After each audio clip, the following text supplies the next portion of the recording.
नई दिल्ली सिख गुरुद्वारा में श्रोमणी अकाली दल दिल्ली के महासचिव गुरमीत सिंह सैंटी व गुरुद्वारा प्रबंधक कमेटी के सदस्य द्वारा गुरु की गोलक की लूट व करप्शन को लेकर प्रेस कॉन्फ्रेंस की।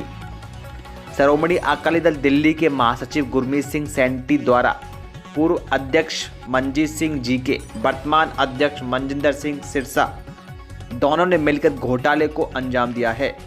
गुरमीत सिंह सैंटी ने कहा, सिरसा ने अपने सभी हस्ताक्षर पर केमिकल का प्रयोग करके आंख में धूल झोंकने का काम किया है। गुरु की संगत ऐसे लोगों को कभी माफ नहीं करेगी। देखिए हमारी खास खबर दिल्ली। देखो, मैं ये कहना चाहता हूँ कि जागो पार्टी की तरफ से एक प्रेस कॉन्फ्रेंस की गई थी सब्जी के मैटर्स को लेके, जो आधारहीन बातें की गई थी। सरदार मनजिंदर सिंह सिरसा को धर्मराज रजिस्टर का एक तरह से अवतार साबित करने की कोशिश की गई थी कि वो जब भी बोलेंगे सच ही बोलेंगे।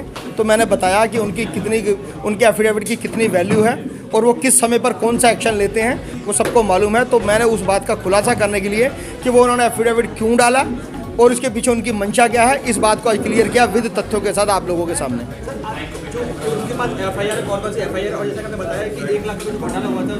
देखो जी, 1 लाख कनेडियन डॉलर का घोटाला हुआ था। वो बाहर से डोनेशन आया था, उसकी इंडियन मनी 51,5773 रुपये 20 पैसे बनती थी। जो जब बैंक में कैश हुआ तो उन्होंने सेम उतना ही अमाउंट गुरुद्वारा कमेटी की चेस्ट से निकाल लिया, उसको अपने घर ले गए, वहाँ पर एक नकली वोचर और बैंक स्लिप बना के रख दी मोहर लगा के कि ये पैसा हमने जमा कराया है, जबकि वो पैसा बाहर से आया था। ये हमने कोर्ट में प्रूव किया। सेकंड, 80,000 किताबों को छापने का मामला था कि उन्होंने कहा कि हमने 80,000 किताबें छुपाई हैं। मैंने उन वेंडर्स को ढूंढा, उन वेंडर से बात की, उन वेंडर ने कहा कि हमने कोई किताबें नहीं छापी, हमें चेक जो दिए गए थे वो हमने कैश करा के पेमेंट वापस इन्हीं को दे दी।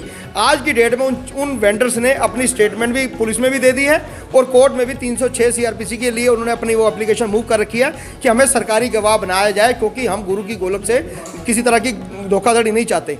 तीसरा चार्ज था रैनबी क्लोथिंग प्राइवेट लिमिटेड। ये मंजीत सिंह जीके के बिटिया और दामाद की कंपनी है, जो उनके मंजीत सिंह जीके का घर के एड्रेस पर ही रन कर रही है। रजिस्ट्रार ऑफ कंपनी के पास वो कंपनी पिछले 3 साल से बंद थी, लेकिन बंद कंपनी को गुरुद्वारा कमेटी से चेक इशू किए गए और दिखाया गया कि हमने उनसे कोई माल परचेज किया, जबकि ऐसा नहीं हुआ। हमने इस बात को भी साबित कर दिया कि अपने ही परिवार के अंदर अपने ही बेटी और दामाद को इस तरह का फायदा पहुंचाने की कोशिश जो की गई है, तो उसको लेकर मैं कोर्ट गया था, जिसमें कोर्ट ने एफआईआर की। और उसके बाद अगर इन्होंने पुलिस के साथ मिलकर क्लोजर रिपोर्ट भी फाइल करने की कोशिश की तो माननीय कोर्ट ने उस क्लोजर रिपोर्ट को भी रिजेक्ट कर दिया था और हमारी एफआईआर को बरकरार रखते हुए उसमें उल्टा और सेक्शन ऐड करते हुए आज वो केस चल रहा है।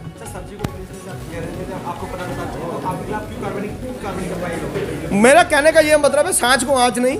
एक बार पहले किसी ने झूठ का बुलंदा बनाया, दूसरी बार इन्होंने बनाया, 2 बार और बना लेंगे, कोई फर्क नहीं पड़ता। सच हमेशा सच होता है, उसमें झूठ का जितने भी अंधेरे या बादल आ जाए वो कभी उसको ढक नहीं सकते। क्या नाम है जी? क्या नाम दिया आपने? मैंने सरदार मनजीत सिंह जी को तो मैं प्यार से पहले ही GC1 बुलाता था। अब एक नया नाम आज नामकरण संस्कार किया है सरदार मनजिंदर सिंह सिरसा का, GC2। GC1 दोनों कब हो जाएगा? GC1 उम्मीद है कि अब मैं जो एप्लीकेशन कोर्ट में मूव करने जा रहा हूँ 12/3 को, जिसमें वो फैक्ट्स जो मेरे हाथ लगे हैं, कुछ सिरसा साहब की ऑडियो भी होंगी, कुछ और भी चीज़ें हैं और कुछ पेपर्स भी हैं जिनके ऊपर उन्होंने अपने वो मिटा रखे हैं। तो उसको लेके जब मैं कोर्ट में जाऊंगा तो मुझे लगता है कि जल्दी ही उनको भी GC2 की जो उपाधि है मिल जाएगी।